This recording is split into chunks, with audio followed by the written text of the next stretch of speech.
We're going to shift topics to the Tomah VA scandal and the issues there with the drugs and the whistleblower. I know you've been front and center on this, Dan, in terms of breaking news, and I know you have I've been interested in the break. political side of it, mainly. Yeah. Tell us about it. Well, there are two sides to it. There are the problems with the over-prescription of drugs to veterans at the Tomah VA Center, and then there's been the political fallout, because there were whistleblowers who came forward, complained about this, and almost nothing happened until news stories started appearing.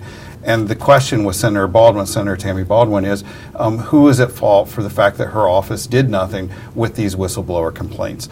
And in January, she fired her deputy director of constituent services, someone named Marquette Baylor, and placed much of the blame on Marquette for what happened there, that her office had received these complaints and supposedly did nothing. Well, this past week, Marquette's filed a complaint with the Senate Ethics Committee saying actually this is part of a cover-up, that they did do much, but the chief of staff and possibly Senator Baldwin did know about this and didn't do anything in response. So they're asking the Senate Ethics Committee to investigate why she was fired and whether this was part of some sort of cover-up.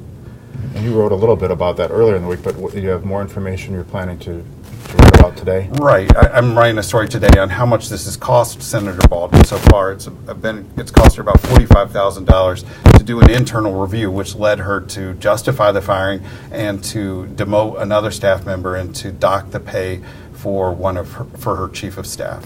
Is she paying that with her campaign funds? Yeah, it's with her campaign funds that she's doing this. And it sounds like she has some pretty high-priced lawyers that you were talking about that Marquette Baylor, well, actually both sides have both pretty sides high-priced lawyers. Marquette Baylor, the former staffer, has a former U.S. attorney from Kansas City who's very active in Republican circles representing her, even though she's been active here as a Democrat.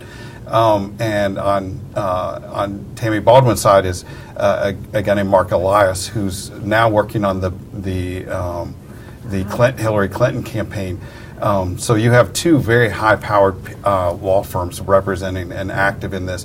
And the Kansas City firm had been active here on the John Doe case. They were representing Wisconsin Club for Growth and Eric O'Keefe. I want to bring in Craig Gilbert, who's our Washington bureau chief, and he's live from Washington. Now, Tammy Baldwin's not up again for re-election until 2018. You know, if a week can be a lifetime in politics, there's a whole lot of evolution between now and 2018, but talk a little bit, Craig, if you could, about the Marquette Law School poll last week. We got some indication of where Tammy Baldwin sits with the voters, and what's your sense of all this? Well, I mean, one interesting takeaway from the poll is that there's not really any clear evidence that it's hurting her with the electorate in general. I mean, her numbers are kind of where they were 2 years ago. They're a little better than they were when she got elected, and they're a little worse than they were last summer, but basically about 40% of registered voters like her, and about 40% don't, and the rest don't have an opinion. So we haven't seen an effect in the polls yet, but that's not to say this won't be an issue that's used against her when she does come up for re-election in 2018. That's a midterm election cycle, so it'll be a challenging cycle for her because Democrats don't do as well in midterm elections.